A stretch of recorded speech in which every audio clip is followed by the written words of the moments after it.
Sports atau olahraga kebanyakan identik dengan yang namanya kerjasama tim. Ambil contoh sepak bola.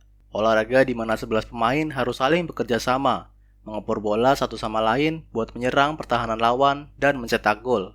Gak cuma urusan menyerang, pemain juga harus saling bahu-membahu dalam bertahan, berebut bola dan mencegah gawang mereka kebobolan. Bersahabat dengan rekan tim, saling memahami kelebihan dan kekurangan masing-masing, demi membangun chemistry yang kuat pun jadi hal yang gak terpisahkan. Semakin padu dan kompak sebuah tim, semakin dekat mereka dengan jalur kemenangan. Dan semakin dekat jalur kemenangan, semakin besar pula peluang sebuah tim buat juara. Tapi apa jadinya kalau konsep-konsep kerjasama itu hilang dalam sepak bola? Apa jadinya kalau satu pemain bisa memenangkan pertandingan sendiri tanpa mengandalkan rekan-rekannya? Kedengaran nggak masuk akal kan? Oke, sekarang bayangkan kalau kamu adalah striker yang sedang bermain di depan 80.000 pasang mata, bermain di final Piala Dunia. Pertandingan hampir berakhir dan skor masih 0-0. Dan di serangan terakhir ini, kamu mendapat umpan dari rekan tim. Digiringlah bola itu sampai akhirnya kamu berhadapan 1 lawan 1 dengan kiper lawan. Dan di samping kalian tiba-tiba berlari rekan tim yang siap menyambut bola. Kalau kamu mengoper bola itu, kiper mungkin bakal terkecoh. Besar kemungkinan pula, gol bakal tercipta dan tim kamu bisa menang. Harapan seluruh tim, harapan seluruh bangsa ada di pundakmu. Keputusanmu bakal jadi momen paling bersejarah di final Piala Dunia ini. Tapi dengan penuh percaya diri, kamu buang segala logika itu dan tanpa pikir panjang, memilih buat menendang bola itu sendiri. Untuk menjadi striker seperti itulah para karakter di manga ini berlatih dan bersaing satu sama lain. Menjadi striker kelas dunia yang egois dan haus gol. Striker yang selalu bisa diandalkan di situasi genting. Inilah Blue Lock. 俺が最強だ。俺が勝つ。俺が世界一のストライカーになる。ブルーロック。 Blue Lock bercerita tentang Isagi Yoichi, striker yang gagal membawa tim SMA-nya lolos ke kejuaraan nasional. Di tengah rasa putus asa karena mimpinya buat jadi pemain profesional pupus, Isagi mendapat tawaran buat mengikuti sebuah program pelatihan bernama Blue Lock, di mana 300 striker muda berbakat dari seluruh penjuru Jepang dikumpulkan dalam satu fasilitas tertutup.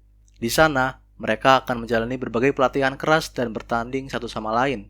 Mereka yang kalah dan tersingkir akan di-blacklist namanya dari Asosiasi Sepak Bola Jepang. Artinya, karir sepak bola profesional mereka berakhir. Sementara satu pemain yang berhasil bertahan di Blue Lock akan mendapatkan skill dan ego yang dibutuhkan untuk jadi striker terbaik di dunia.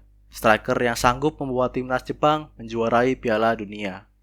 Kalau kebanyakan manga sports biasanya lebih menonjolkan elemen-elemen persahabatan dan kerjasama, bagaimana karakter utama dan rekan timnya berjuang bersama, saling memotivasi, membentuk chemistry agar bisa membawa tim mereka menjuarai turnamen, Blue Lock mengambil sudut pandang yang berbeda. Manga ini lebih fokus ke perkembangan individualisme dan egoisme karakternya. Bagaimana tiap-tiap karakter berjuang untuk mengembangkan skill mereka, bahkan dengan memanfaatkan dan mengkhianati rekan mereka sendiri. Mungkin ada yang heran, gimana caranya tim sepak bola bisa menang tanpa ada yang namanya kerja sama tim? Realitinya emang nggak mungkin. Sehebat apapun pemain, dia nggak mungkin bisa menang sendiri tanpa bantuan rekan tim. Tapi, Blue Lock menghadirkan konsep kerjasama yang beda dari yang lain. Tiap-tiap karakter di manga ini punya satu tujuan yang sama, yaitu menjadi striker terbaik dunia. Di momen tertentu mungkin mereka harus bekerja sama dan mengandalkan rekan tim. Tapi tujuan utamanya bukan agar tim mereka menang, melainkan agar mereka bisa berkembang menjadi pemain yang lebih baik. Bagi mereka, memenangkan pertandingan saja nggak cukup. Menang bukan penanda kalau skill sepak bola mereka berkembang. Kalau tim mereka menang karena salah satu rekan tim bermain lebih dominan, artinya mereka gagal. Mereka gagal berkembang dan menemukan skill yang dibutuhkan. Mereka gagal jadi nomor 1. Inilah yang membuat manga ini begitu unik dan fresh. Interaksi antar karakter yang memperlakukan bukan hanya lawan, tapi juga rekan tim sebagai kompetitor, sebagai rival yang juga harus dihancurkan dan dikalahkan, demi mengasah skill dan ego mereka masing-masing, jarang ditemukan di manga sports lain. Sekarang kita bahas karakter utama kita, Isagi. Isagi adalah striker yang sebenarnya nggak terlalu mencolok baik dari segi fisik maupun skill. Tapi Isagi punya dorongan atau motivasi yang kuat. motivasi buat berkembang di tiap-tiap match. Tiap kali Isagi bertemu dengan lawan yang lebih kuat, mau nggak mau dia harus berkembang. Dia harus mencari kelemahan lawan, mencari formula terbaik buat menang, memperbaiki kekurangan yang dia miliki demi menjadi striker terbaik. Disinilah kita akan disuguhi bagaimana psikologi Isagi terus diasah. Di bawah tekanan dan ketakutan akan karir sepak bolanya berakhir, Isagi terus mengalami berbagai fase penemuan jati diri, menemukan karakter bermain yang sebelumnya dia nggak punya. Dan semakin dia mengasahnya, semakin egoismenya bangkit. Sampai akhirnya, Isagi merasakan kenikmatan bermain bola yang belum pernah dia rasakan. Kenikmatan menghancurkan lawannya. Perkembangan seperti ini nggak cuma terjadi ke Isagi. Seperti yang dibilang tadi kalau karakter di manga ini punya hubungan kompetitif yang kuat. Jadi saat Isagi berkembang, dia juga bakal mempengaruhi permainan rekan tim dan lawannya. Dan semakin lawan dan rekannya berkembang, Isagi juga terdorong buat berkembang lebih jauh. Siklus berantai inilah yang membuat tiap pertandingan yang disajikan terasa sangat sengit dan intens. Gak cuma pertandingan bolanya, game dan challenge yang diberikan di program pelatihan Blue Lock sendiri lumayan unik dan seru. Di setting yang kental akan elemen Battle Royale ini, kita disuguhkan dengan perjuangan para karakter bertahan di Blue Lock dengan menjalani berbagai game yang berganti-ganti di tiap tahapnya. Tiap-tiap game dan latihan yang para pemain jalani bakal mempengaruhi ranking mereka.